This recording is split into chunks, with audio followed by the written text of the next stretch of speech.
Welcome to day 7 or day 9 of personal power. I'm going to assume from now on you're on the 30-day program, which means you're on day 9. Let's begin. Today we're starting a new power pack. It's called The Ultimate Secret to Lifelong Success. And today's lesson is on values and beliefs, the sources of success or failure in life. Pretty big statements to make. But I think you're going to find that your values and your beliefs are really the driving force behind you. Now you might say, well, Tony, you've already said that pain and pleasure are the controlling force of my life. That's true. But specifically, you and I throughout our lives have learned to give labels for different levels of pain and different levels of pleasure. And those labels are what we call values. I throughout our lives have learned to give labels for different levels of pain and different levels of pleasure.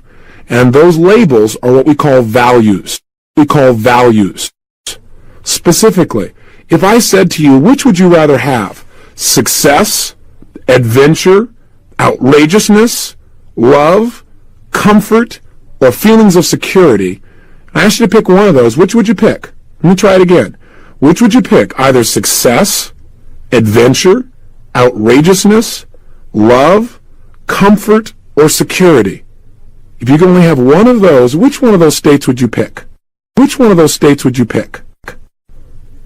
Well, it's different for everyone. Some people say, well, gosh, it's clear to me. I want to absolutely have success. That's what life is about. Other people go, well, success is nice, but, you can succeed and not be adventurous. I want to be an adventurer. Other people go, no, hey, I want to be outrageous. If you're outrageous, you're going to have fun, you're going to play, you're going to have a great time in life. Other people go, well, that's all nice, but what I want is love. And you can have all those other things, but if you don't feel love, you don't have anything. Other people say, no, man, you can be loved but still not feel comfortable. Who wants to be loved and be in pain all the time? I want to be comfortable. Other people say, hey, forget all that stuff. I just want to feel secure. If I was secure, then I'd have peace of mind. Hey, forget all that stuff. I just want to feel secure. If I was secure, then I'd have peace of mind. All of us in life have learned to take different words that we call emotions and to give them levels of importance. That is, we have learned to value different emotions at different levels of intensity. See, all of these emotions for most people are pretty much pleasurable. Think about it. Feeling successful, feeling outrageous, feeling adventurous, feeling love, feeling comfortable, feeling secure. But you don't value all these states at the same level. So how can we use this understanding to affect our lives?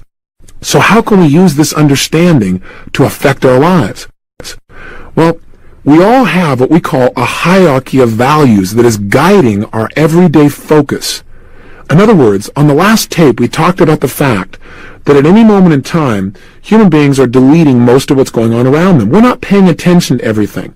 We only pay attention to a small band of our experience. What we pay attention to, what we focus on, is based on our values. Our values tell us what states we should pay attention to because they're going to lead to lots of pleasure. And we also have some values that we pay attention to because they're the painful values. They're the states that we think will be most painful, and we want to avoid them at any cost. We call these two types of values moving towards values. Those would be states like love, attraction, power, success, adventure, happiness, security. You get the idea? States that would create pleasure if you were to experience them. Those are values or states we try to move towards. We'll try and get in our life. Create pleasure if you were to experience them. Those are values or states we try to move towards. We'll try and get in our life. We also have a set of values, a twin target that we're trying to avoid. We call those moving away from values. Those would be states like frustration or anger or physical pain or depression. Do you get the idea? States that you again would try to avoid.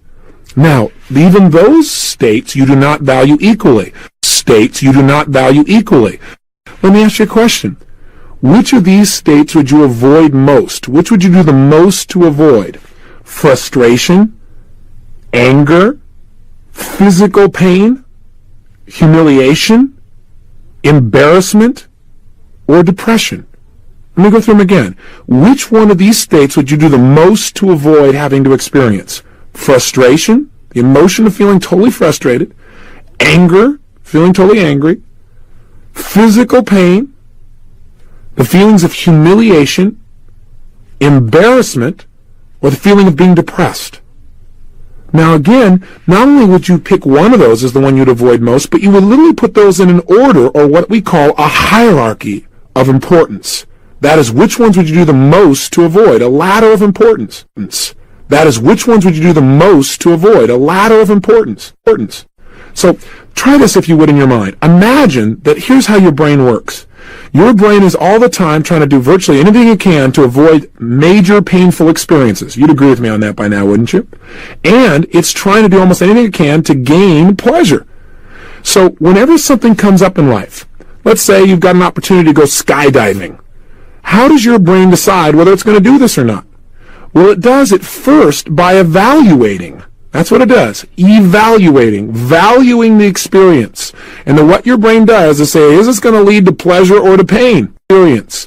And then what your brain does is say, is this going to lead to pleasure or to pain? Pain. Now, part of how it does that is it looks at what you think is important in life. Now, if in your life you've gotten all kinds of, let's say, acknowledgement and rewards for being outrageous and playful and adventurous, it's highly likely, and maybe you've done some experiences where maybe you were afraid, but gosh, after you did it, you felt so incredible that your brain made a neuroassociation that said adventure means total pleasure. I mean, ecstasy. Now, if that's true, it's highly likely on your values list. In other words, on the priorities that you hold in your life of what to move towards. Am I making sense? In other words, the states you'll do a lot to gain, it's likely that adventure and outrageousness are going to be high on the list. Does that make sense? Let's say freedom, outrageousness, and power and excitement. Let's say those are on your list. It's also highly likely that up at the top is probably not security, right? Because maybe you've gotten reinforced that security is nice, but, it also can be a prison. That up at the top is probably not security. Right? Because maybe you've gotten reinforced that security is nice, but, it also can be a prison. It also can be a prison. Now think about the personality of that person. A person who's, let's say, number one value in life is adventure. And as you go down their list, if you get to the bottom of their list, maybe you got something like 25 levels down is something they call security. Can you get an idea what that person's personality might be like? If you ask them, said, hey, let's go skydiving, what do you think their response might be? They might get a little scared, but also, are they going to be interested?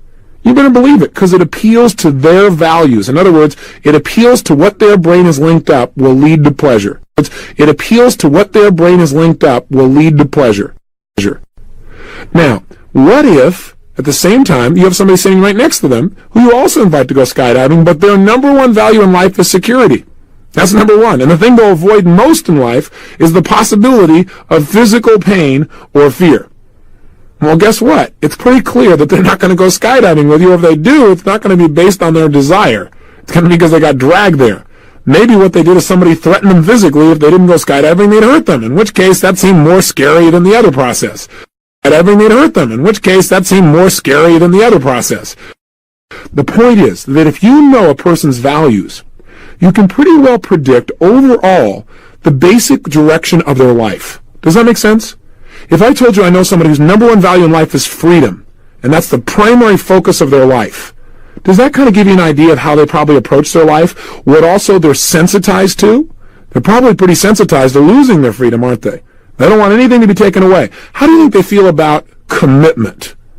Well, it's highly likely, not in every case, but highly likely, that's something that sometimes they're a bit concerned about because it might be a constraint. Now, what if I told you I know this other person whose number one value is security? How do you think, can you picture how they would approach their life? What kind of relationships they might have? How they would look at activities and possibility? Quite different, wouldn't you agree? How they would look at activities and possibility? Quite different, wouldn't you agree? Wouldn't you agree? Now, what would happen if one day we took somebody whose number one value in life was security? Let's say you went down their list of importance and you got down to adventure was like at the bottom at 25, and one day you swapped them. You took security off the top, put them at the bottom of the list, put adventure on the top. Would that change their personality any? You better believe it. It literally changes the priorities of their entire life. It changes the way they look at everything, the way they evaluate everything, their physical actions, their behavior, their ultimate destiny. Their physical actions, their behavior, their ultimate destiny. And by the way, that's what we do in our seminar, Your Date with Destiny. Here's a little commercial for you, but that's literally what we do. We take people who go through the whole university and we commit 4 days of that university program to Date with Destiny, where we find out exactly what a person's present values are. We find out what is it that they want most in life, and they may not even be aware of that consciously. And then we also find out what are the things they're trying to avoid, because our whole lives are shaped by what we want most, but also what we fear most. Then after we do that, we find out what are the triggers that cause someone to really be able to feel good or bad in their lives. What are the rules they have for these values? And then we have them design their life's purpose, at least as it is right now. And the essence of that is really finding out what is most important to you. What is your life really going to be about? And then finally we have them design their new values so that their values literally pull them in the direction of their goals, the direction of their life purpose. Then finally we have them design their new values so that their values literally pull them in the direction of their goals, the direction of their life purpose, Because for most people there are conflicts. On the one side they have success as their number one value in life. And on the other side they have fear of rejection as the number one value they're trying to avoid. Do those two go together? You better believe you're going to have some problems. That person is never going to succeed because they're going to be so afraid of failure. They'll start to succeed and then they'll sabotage. They've got conflicts. Sometimes our values literally pull us apart. Conflicts. Sometimes our values literally pull us apart. I call it the Gary Hart syndrome, where somebody's got two different value systems. I mean, think about it. Here's this young man growing up named Gary Hart who went to church and was taught that he shouldn't even dance if he was a good Christian. Simultaneously, he had these other role models out here that were telling him that Warren Beatty was the lifestyle that he should have. Now, all of a sudden, he literally had two different value systems within himself pulling him apart. And that's what causes a lot of people to sabotage. So I'll give you a little commercial from your Date with Destiny, but beyond that, let me tell you what we're going to do right now. I want you to understand the power of understanding your values and using them. The first key is to know what they are. Understanding your values and using them. The first key is to know what they are. So how do we find out what our values are? Well, first thing you got to do is ask a simple question of yourself, and it's a different question for different types of values. If you want to find out you're moving towards values, the values you're trying to get to, the experiences of pleasure you want, you simply ask yourself the question, and you might want to stop the tape even and write this down, or remember it. Say it to yourself again and again. What's most important to me in blank? What's most important to me in blank? Me in blank. What's most important to me in blank? In other words, if I say, what's most important to me in my life, I'm going to get my life values. So you might say, what's most important to you in life? I might say contribution, making a difference, growth, happiness, joy, physical health, being vibrant, being strong, being passionate, making a difference. All of these elements turn me on. Those are the states that really drive me as a human being. Now, what you do is you write those down. One at a time. You say, what else is really important in my life? What else is most important to me in my life? And you write them all down. What else is most important to me in my life? And you write them all down. Now, something may come up when you do this. You might say, well, what's most important in my life is family. Or what's most important in my life is, some people say, money.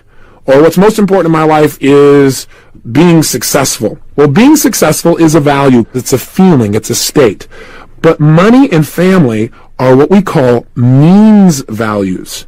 And what you want to find out are what are your ends values. Let me clarify and listen carefully, please. You don't want family just to have family. The reason you want to have family is because of the states you think you'll get by having a great family. Maybe the states by having family that you get are love, or security, or closeness, or spiritual connection. I don't know what it is for you personally. Maybe it's contribution. But family is a means to an end. Are you following me? It's like if you ask some people, what's most important in your life? They go, my car. You go, well, rather than saying you look pretty shallow, you say, okay, well, great. What do you get out of your car? And they go, well, freedom. See, what they really want is freedom. And rather than saying you look pretty shallow, you say, okay, well, great. What do you get out of your car? And they go, well, freedom. See, what they really want is freedom. Freedom. The car is nothing but a means to an end. And what we want to find out are what are your ends values? What are the states that you want most? Money is not an end. It's a means. The only reason people want money is what they think money will give them, which many times it doesn't. But they think, okay, if I have money, then I'd have more power, I'd have more choice, or I could contribute, or I'd be more free, or whatever the case may be. They only want money for its ends. So if you write down something like family or a relationship, you don't want relationship. You want what you think a relationship will give you. So write down that. What will you get out of a relationship? What's the feelings that you want? Now, once you've asked this question, let me clarify again. What's most important to me in? So if I want my life's values, I'd say what's most important to me in my life? In. What's most important to me in? So if I want my life's values, I'd say what's most important to me in my life? What if I want to find out my values in business? Then I'd say, well, what's most important to me in my career or in my business? And I begin to write down, what else is important in my business? Or what's important in a job? What's important for me in a company I work with? If I'm going to go to work for a company, what will be most important to me? And I begin to make a list. So you might say, well, the chance to express myself, the ability to contribute, the chance to make a difference. You could find out your values in a relationship by saying, what's most important to me in a personal relationship? And you might find there, you say, well, gosh, love, freedom, power, passion, I don't know what it is you say, but you make a list. So that's step one. Ask yourself the question, make a list. Make a list. So that's step one. Ask yourself the question, make a list. Step two is what you're going to want to find out is, what are the values or states you're trying to avoid? Because remember, your brain will do more to avoid pain than it'll ever do to gain pleasure. So you better find out what those values are too. So let's take a look at those. What are the feelings or states you do almost anything to avoid? Make a list. What are some of the emotional feelings, some of the emotions, some of the feelings in your body you do almost anything to avoid? And some of the feelings in your body you do almost anything to avoid. Now, some people have a hard time with this one. But if you have a hard time, just ask yourself, what are some of the feelings I've had that I hate, that I don't want to experience? What are some times in my life I felt really lousy? And you'll come up with them. Frustration, anger, humiliation, embarrassment, depression, overwhelm, disappointment. I don't know what it is for you, but make a list of those as well. So that's step one to finding out your values. Why do you want to find out your values? Because you want to know, what is your brain focused on? See, if you know your values, you know what your brain is paying attention to most. If you change your values, you change your destiny. Because you change what you focus and pay attention to daily, and what you notice and what you behave and act on, and therefore the results in your life. You literally set a whole new set of causes in motion. You get a whole new set of effects. It takes you in a new direction and ultimately a new destiny. But rather than going and changing them, let's start with finding out what they are, because you may find some conflicts. You may find you have something on your list, like maybe number one on your list is something like success, but health is not even on your list. Well, guess what? Can you really be successful without health there? So this is the kind of thing that'll give you some clarity. You need to at least take a look. So the first thing you've got to do is find out what your values are, so you at least know what direction your brain and body are being pulled in life. The first thing you've got to do is find out what your values are, so you at least know what direction your brain and body are being pulled in life. And by the way, I got a question for you. Where did your values come from in the first place? Are they the result of intelligent choices and a master plan? Hardly. In most cases, the values, the things that you pay attention to as being most important, are the result of a mismatch of human experience, of you doing things and having painful experiences and pleasurable experiences, and your brain just making a jumble of neuroassociations. Isn't that really true? Where'd your values come from? Maybe from your parents? Isn't that really true? Where'd your values come from? Maybe from your parents? And how do your values get installed? Well, the answer is pretty simple. Values come out of pain and pleasure. That's how they happened. You were growing up, and when you did things that your parents really liked, your mom, who's probably one of the major people, traditionally at least, who installed values in you, you did something she liked, and you immediately got rewarded. You got attention, you got held, you got loved. Simultaneously, if you did something you didn't like, that wasn't in alignment with what they thought was right or their values, then immediately what happened? There was rejection. You either were ignored, or you were scolded, or maybe even physically were given pain. And that's how the process started. But it didn't end there. Then you had the unique experience of going out in the real world, where you met other people who had different values, other kids. And there your values got shaped again. Because what happened is, these little kids, you had to play by their rules too, or they had to play by yours, and you had to figure out how that worked out. And by the way, if you didn't work with them at all on their rules, if you didn't live by some of their values in life, invariably there was pain, wasn't there? You weren't their friend. They either hurt you physically or verbally, or worse, they ignored you. The ultimate pain. Ah, interesting. And we all want to avoid pain, so we sometimes kind of change our values just a little bit based upon who our friends were. And that continued while you grew up, didn't it? Pain. Ah, interesting. And we all want to avoid pain, so we sometimes kind of change our values just a little bit based upon who our friends were. And that continued while you grew up, didn't it? You grew up, didn't it? See, who you were around on a consistent basis has shaped your values. Your teachers have affected your values, whether you wanted them to or not, and whether they wanted to or not. They came through in what they rewarded you for, what they acknowledged you for, how they communicated with intensity, what they got you to link pleasure and pain to. I mean, that's the basis of all value structures that we have within ourselves. Did it end there? No, you went to work, where you learned a whole other set of value structures, because in order to succeed and move up the corporate ladder, let's say, for example, there's certain ways you got to be. And you either decide you're not going to play the game, which creates values, or you decide you're going to play the game, and then you make some shifts in your values. Now, that doesn't mean they're bad shifts. Maybe they're empowering shifts. Sometimes you develop better values. But the point is that they are affected. Because if you don't live by those values, you're probably not going to get promoted. Because the people who decide who they're going to promote base it on their own values. So constantly they're being shifted. Those values, you're probably not going to get promoted. Because the people who decide who they're going to promote base it on their own values. So constantly they're being shifted. They're being affected by role models, by your heroes, and sometimes by anti-heroes. A lot of kids today, they see their hero, let's say, as a musician, and they love the way this guy can play music. But then they pick up a lot of other things this person does as well. They say, well, if that's what he does and he takes drugs, then maybe that's what I should do too. And he takes drugs, and maybe that's what I should do too. Values are affected consistently. Values are affected by the goals you've achieved. You set a goal, and all of a sudden you achieve it. Once you achieve it, that's not enough. In fact, it kind of affects your self-esteem. You feel a little better. You're now at this new level. What do? You look for the next goal. And pretty soon, within a few years, the things that you're living now are so different than where you were 4 or 5 years ago that your brain says, hey, I could never do that. I mean, look where I am now. See, values are being affected all the time. The key is awareness. To make sure you know, because they are the crux. Remember, the brain is always trying to avoid pain and gain pleasure. The only way it decides what to do is it goes inside your head and says, how does this relate to the experience this person has had? Will it relate to the kinds of things this person thinks are pleasurable, or will it create the kind of pain this person wants to avoid? And how do we work all this stuff out? These are the twin targets in your brain that are driving you. So for now, the thing I want you to understand is they drive you, and I want you to understand what they are. That's the most important thing. And as they drive you, and I want you to understand what they are. That's the most important thing. And just looking at your values, sometimes you can make a change. You can see in your head, this is creating problems. And as soon as your brain links that up, sometimes that's enough by itself for your brain to say, hey, that's creating pain. I don't want that. And you'll be able to change them and design some new ones. Now, in this program, we're not going to go through in detail how to do that, because that's like a 3-day process by itself. But you can do it consciously just by making the decision, and I want you to know that as well.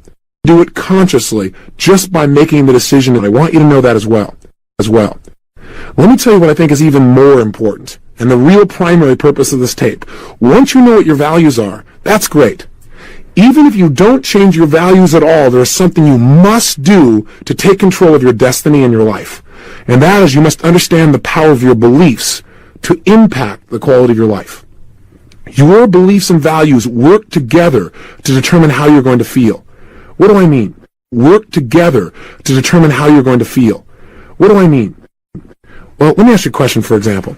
Is it possible for someone to have a value? Let's say one of the things they value is success in life. A classic example of, say, a business person. A lot of business people, I say, hey, what's most important to you? They go, success. Okay, well, that's wonderful. So the question I have for them is, what has to happen for you to be successful? What I'm finding out is this. The target is the values. But how do they know if they've hit the target or not?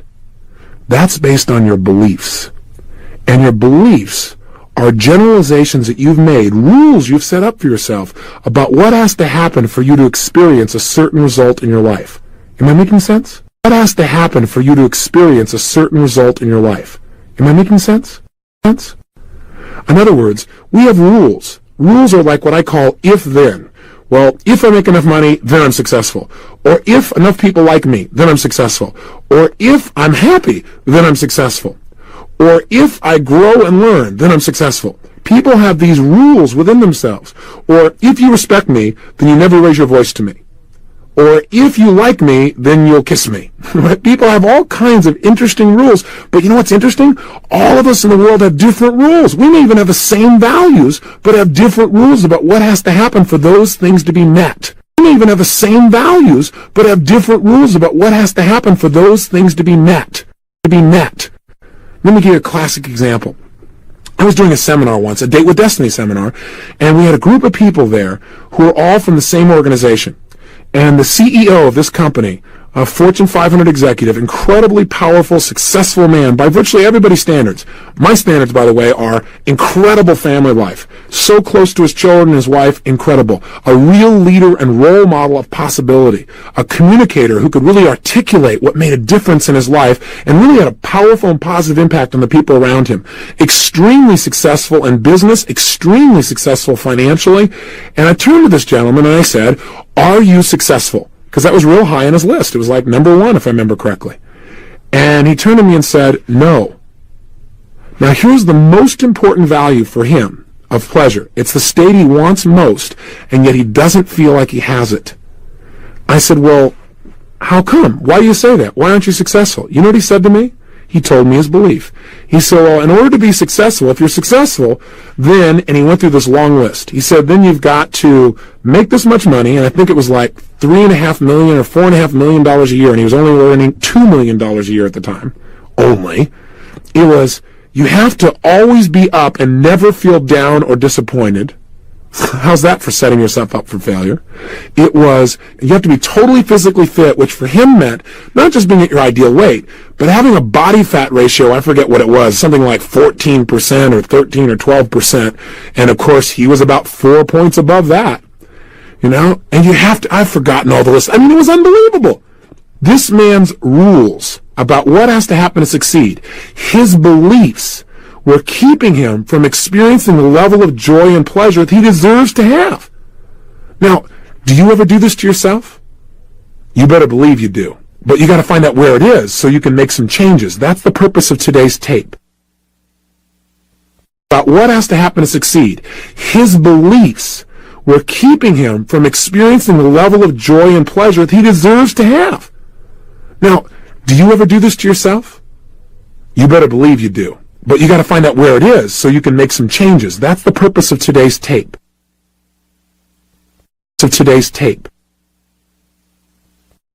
Now, let's take another example. I turned to another guy in the room, because, by the way, the room was aghast. They could not believe this guy didn't feel successful. So I turned to somebody else in the room and I said, "Sir," and the person I picked, by the way, was probably the most vivacious, outrageous person in the room. I picked him because he was bouncing off the walls, basically. And I said, "Sir, are you successful?" He said, "Of course I am." And I said, "Well, how do you know?" And by the way, that's how you get someone's beliefs. You ask them a question, how do you know? When they tell you something, how do you know that's true? And they'll tell you the belief that's behind it. He said, "Well, I know I'm successful because every day above ground is a great day." I said, "What?"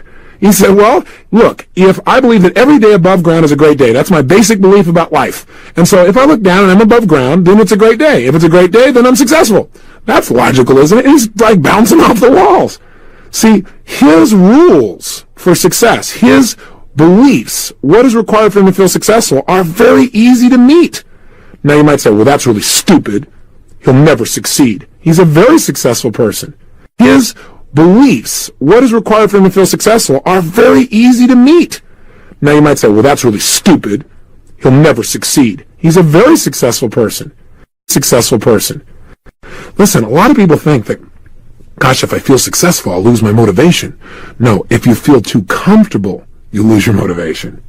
But as long as you believe that you must continue to grow to be happy, and as long as you keep setting your sights on new goals and you enjoy the process, you have some real power for your life. See, most people in life do one or the other, right? For your life. See, most people in life do one or the other, right? And I used to be that way. I was real outcome-oriented. My whole thing was succeed. So I went for the outcome, and I went for it, and I achieved my outcomes. But then I achieved my outcome, and my brain would go, "Is this all there is?" And I didn't have happiness along the way. What I learned is that life is a process. You've got to learn to enjoy the flight, not just being there or not just getting to some place or destination. Life is not a destination. Life is a process that needs to be enjoyed on an ongoing basis. Life is a process that needs to be enjoyed on an ongoing basis. And you know what the problem is? Most of us in life have values we didn't design. They're taking us in a direction that we have no clue about. I mean, we got security up there. We have no idea the fact that that's shutting us down. Or we got adventure and we don't have it tempered with intelligence, let's say. And so we're out there like a maniac doing crazy things. Or we've got something like success, but on the other side, we've got fear of rejection and failure. So sure enough, we start to succeed and then we sabotage because we want to feel the pain of failure. And we run into these things where we sabotage and feel lousy. People have this stuff happening all the time. That's problem number one. But even worse, on top of all that, we got all these beliefs about what we have to do to succeed that are absurd. We make it so difficult. And worse, on top of all that, we got all these beliefs about what we have to do to succeed that are absurd. We make it so difficult. Hey, listen, remember, every state that you want to feel, all those values that you want to get, you can have them right now. I mean, think about it. If you wanted to feel successful, you could do it right now. Try it. Sit right now the way you'd be sitting if you felt successful. Oh, come on, do it. Don't just sit there and listen to me. Sit up. Come on, sit the way you'd be sitting if you felt absolutely, totally happy and successful. Breathe right now the way you'd be breathing if you felt totally happy and successful. Put the kind of look on your face, maybe the smile like you'd have if you felt totally happy and successful. Put a little strut in your shoulders like you would if you felt totally happy and successful. Think about what you'd say to yourself if you really felt totally happy and successful. What would you picture? What would you see?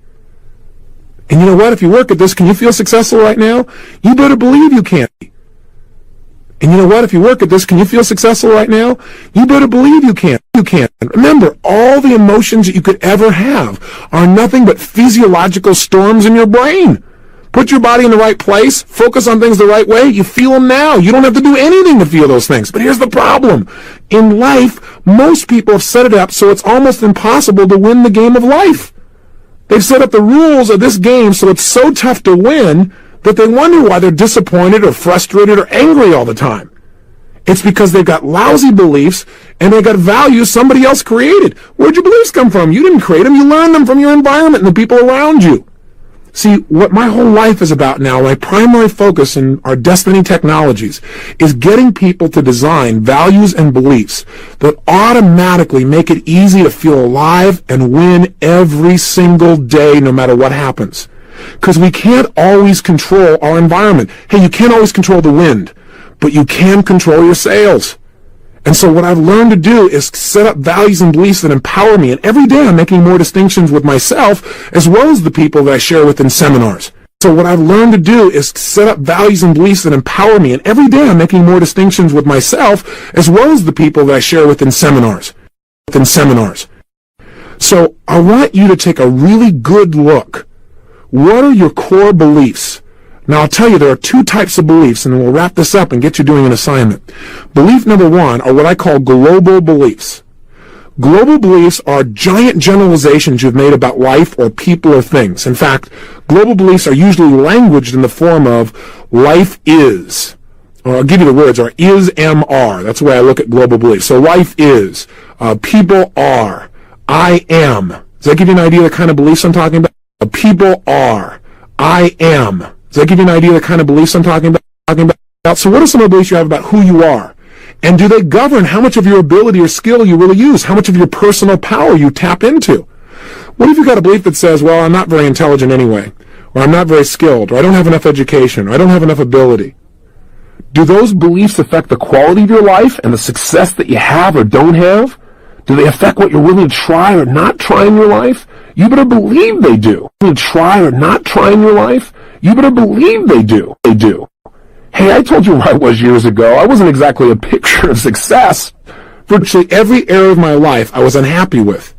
And the primary reason was I had a bunch of values that were pulling me in opposite directions, and I aligned those. Now, you can do that a little bit on your own here as it is, but I'll tell you what I did that was equally important that you can absolutely do today.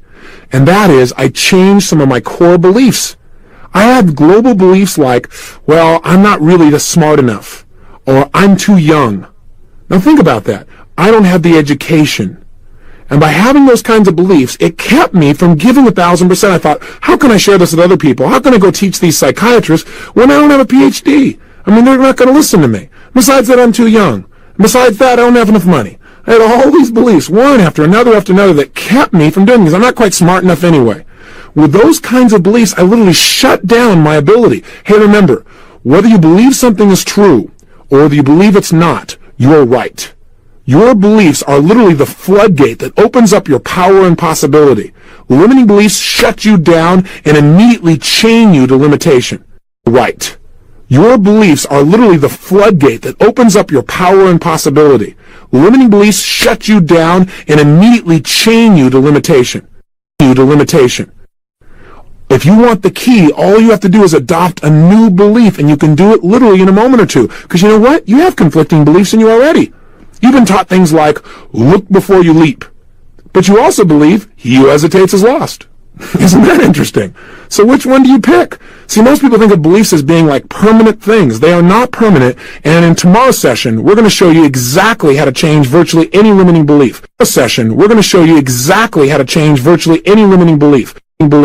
For now, though, you want to identify what they are and see what the challenge is.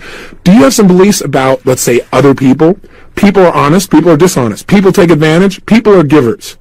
Does it make a difference which of those beliefs you subscribe to? Will it make a difference how you relate to people, how you treat others, and how they treat you because of the way you perceive them before they even open their mouth? I'll give you an example. What if you had a global belief that said this: Martians steal? And let's say you walk in a room, and as you walk in, you notice, notice there's some Martians in here. And so sure enough, you forget about it for a while because you're caught up in what you're doing. And then later on you leave, and after you've left, you notice, oh my gosh, I forgot my purse, or I forgot my wallet. You run back to the room, and guess what? Sure enough, that wallet or purse is missing. What is the first question? Since we've already talked about questions, what's the first question that fires off in your mind? Tell me. Which Martian took it? It's not where did I leave my purse or wallet, it's which Martian took it. Which Martian took it? It's not where did I leave my purse or wallet, it's which Martian took it. See, our beliefs determine which questions we even are willing to ask. Interesting, huh? See, in the last tape we talked, if you recall, on the questions that we ask determine what we focus on and what we feel. I'm going to tell you also that the beliefs you have determine which questions you're willing to even ask yourself and which habitual questions you have. See, if you think that you're inferior, you're going to probably ask questions like, why do I always do this? How come I'm not enough? And if you keep going, how come I'm not enough, your brain will go in there and search for reasons to show you why you're not enough, and you'll feel really wonderful. See, we've got to change our core beliefs. We've got to get beliefs that support us. So global beliefs are life is, people are, I am beliefs. We've got to get beliefs that support us. So global beliefs are life is, people are, I am. Second kind of beliefs we've already talked about. I call them rules. Rules are if-then. You have rules for, well, if you loved me, then you would do this. If you appreciated me, then you would do that. If you respected me, then you would do that. And you know what? People have different rules, don't they? I'll give you an example. My wife Becky and I, when we first met, we both value respect. We think it's important. We grew up in families where it was highly valued, and that's where we got those values. The difference is we have different rules about respect. I'll give you an example. My wife Becky grew up in a family whereby first of all, respect was very, very important. If you got it, you had lots of pleasure, and if you didn't have respect, there was a lot of pain. Does that make sense? Now, so she learned through basically punishment and reward that respect was an important value to have, and it's built into her nervous system. She doesn't know why, she just got it in there, just like you don't know why your values are there. What happened? Well, her beliefs or rules about respect are these. She was taught, you never ever raise your voice with a person if you respect them. Even if you're upset, you never do that. And of course, you'd never use anything that would even possibly be considered as profane language. Now, I grew up in a family whereby respect was very, very important. So was honesty. They were like tied together. And in my family, if you respect somebody, you've got to be honest with them. You've got to communicate how you really feel. You can't hide any of those feelings, and you're to express them with all the honest feelings you got. You're not to hide anything or hold anything back. In my family, that was considered to be lying, which would be major pain for you. So you're supposed to express it. And it didn't matter if you raised your voice. In fact, that was called being real. You raised your voice, and if you got a little bit upset, you expressed that. You might be wrong, and you knew you might be wrong, but you were at least willing to express it. Well, you can imagine how these two went. In fact, in my family, if you didn't express what you really felt, you didn't feel any respect for that person, and they didn't respect you. A little bit upset, you expressed that. And, you might be wrong, and you knew you might be wrong, but you were at least willing to express it. Well, you can imagine how these two went. In fact, in my family, if you didn't express what you really felt, you didn't feel any respect for that person, and they didn't respect you. That person, and they didn't respect you. Want to add some more to these rules? In my family, the bottom line was this. There was only one way you could be totally disrespectful besides not communicating, and that was, in the middle of an argument, to get up and walk out of the room. My wife Becky grew up in a family where if you were to maintain your own respect, if somebody began to be disrespectful by raising their voice, there was only one way you could keep your self-respect, and that was to get up and leave the room. Now, you can imagine how these two fabulous value systems with these rules interacted when we first got together. You talk about hairy fights, we're talking major. Now, after a while, we began to discover each other's rules, and we said, okay, we need to create some new rules for our lives because we're big kids now. We can create our own. We don't have to be living the scripts of our past. And so I agreed not to raise my voice to certain levels of intensity, and she agreed not to get up and leave out of the room. Of course, I remember one time something happened, I got upset, raised my voice, she got up and left the room. I yelled to her, I said, you said you weren't going to leave the room. I said, oops. So I'm not saying it's easy, but you've got to at least notice what's going on with your values and beliefs because they control your life. I yelled to her, I said, you said you weren't going to leave the room. I said, oops. So I'm not saying it's easy, but you've got to at least notice what's going on with your values and beliefs because they control your life. Because they control your life. Hey, any upset you've ever had with another person comes down to a rules upset. You have rules about how they should behave or act or treat or speak or do something, and they're not living by the rules you have. How can you expect somebody to live by your rules when you haven't communicated what they are? And besides that, are your rules really right? You say, of course they are. Where'd they come from? Well, my learning and my growing up. Well, maybe it's time to reevaluate your rules and see if they make sense. Maybe you should make it easier to win the game of life and create rules for success, for example, a little bit easier. Things that you could experience daily. That way you'd feel successful every day instead of once every blue moon when you make $8 billion and are the king of the earth. Every day instead of once every blue moon when you make $8 billion and are the king of the earth. King of the earth. See, take another look. That's what I'm asking you to do on this tape today. And I know I've dumped a lot on you. I've dumped here in one little tape what we should do over a period of 3 days to a week. But you don't have to understand it all. Remember, what we said in this program is that each day we're just going to do a little bit more, make a few more distinctions. Just remember, distinctions are power. Just one more understanding, one more way of looking at something, one more distinction can change your whole life. I want you to know as you're going through this program that if you think you have to understand all of this stuff, you're going to feel overwhelmed. Because I'm putting more into this 30-day program than a person should be able to go through. I hope you'll go through this program again and again. I hope this won't be your only time to go through it. I hope it'll become like a mental diet for you. Where when you need to knock yourself back into shape, or even if you don't, if you want to be in condition, it'll become like a mental diet for you. Where when you need to knock yourself back into shape, or even if you don't, if you want to be in condition, hey, for me, I finally decided in order to achieve my life's goals, I had to put health at a higher level of value. And one of my rules is I exercise every single day. Now, that was impossible. I mean, before, I'd be lucky to get myself to do it once or twice a week. But I do that every day. And now my body and my energy levels at a whole new level of conditioning because I do it daily. And it doesn't take long. In fact, I'm addicted to now. I love it. I was like the furthest person from that. You remember me, 38 pounds overweight, no desire to exercise in a million years. But I found the right exercise for myself, and I made it happen.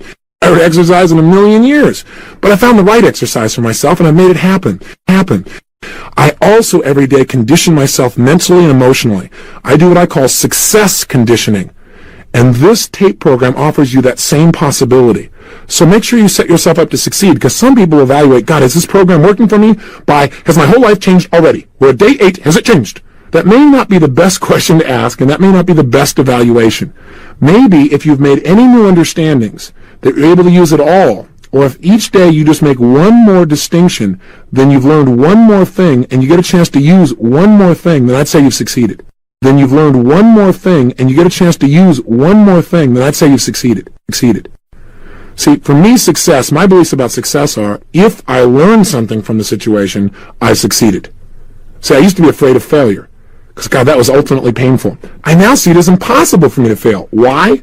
Because in order for me to fail, I'd have to learn nothing. And if at any moment I realize I haven't learned something from it, then I just learned that I didn't learn. And I'll turn it around. I'll say, okay, what can I learn? As soon as I ask, what can I learn? I'll come up with an answer.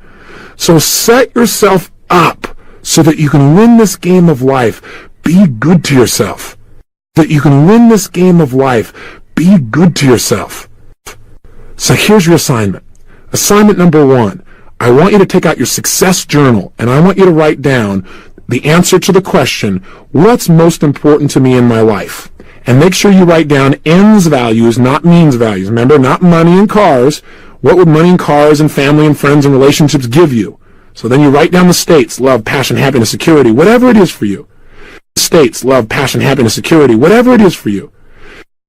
Then, once you've written these down, put them in order. What's number 1 of importance? What's number 2 of importance? What's number 3 in importance? Because then you'll understand how your brain makes decisions. See, if on your list is something like number 1 is success, and you go down the list and number 5 is, let's say, love, then it's obvious that if somebody asks you to come to the office at 10 o'clock at night and your family wants you to be there as well, it's pretty clear what you're more than likely going to decide most of the time. You're going to go to the office because that's success. Because you already feel like love is not quite as important. If love is number 1 and success is number 5, there's a good chance you're going to say, look, I need to stay here with my family. Unless your family says, hey, we support you, we love you, go for it. I know you need to do that. Are you following me? You have to understand your life's priorities because the priorities you've set for yourself are directing your life. So, what's most important to me in my life? Make a list. Or you could do it, your values in a relationship. What's most important to me in my relationships? Life. So, what's most important to me in my life? Make a list. Or you could do it, your values in a relationship. What's most important to me in my relationships?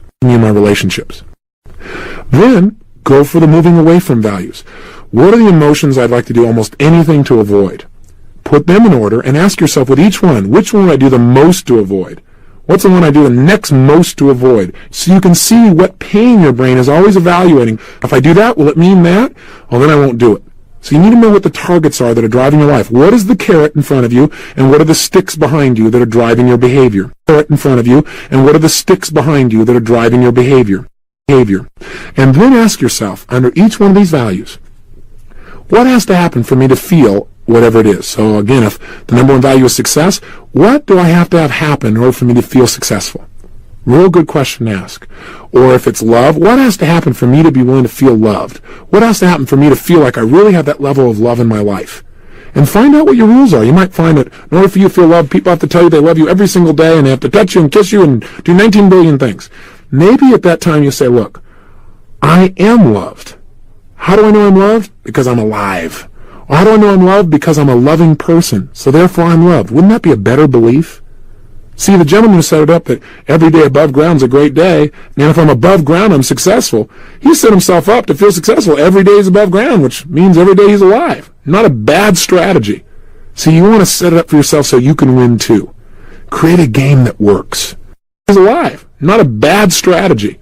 See, you want to set it up for yourself so you can win too. Create a game that works. Those are your assignments. Find out your towards values. Find out your away from values. Put them in their order of importance. Find out your key beliefs. And then mess with them. Go in there and take a look at some of your rules and say, this doesn't make any sense anymore. I don't know where I got this. Here's how I really want to evaluate whether I'm successful, whether I'm loving, whether or not I feel joy. I want to make it harder to feel pain. I used to get embarrassed if anybody even questioned what I said. Now my new belief is, what does it take for me to feel embarrassed? Hey, I have to not live by what I believe is right. That would embarrass me. Wouldn't that be a better belief about what it would take for you to be embarrassed? It means it would be a lot harder for you to get embarrassed. Again, I know there's a lot here. Do as much as you want, but at least do the minimum exercise we've described. Again, I know there's a lot here. Do as much as you want, but at least do the minimum exercise we've described. Remember, simple awareness alone can change your life massively.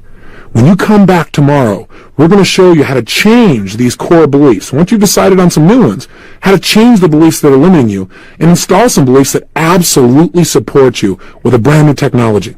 Till then, go for it. Have fun today. Pay attention to your beliefs. Empower yourself. And remember, live with passion.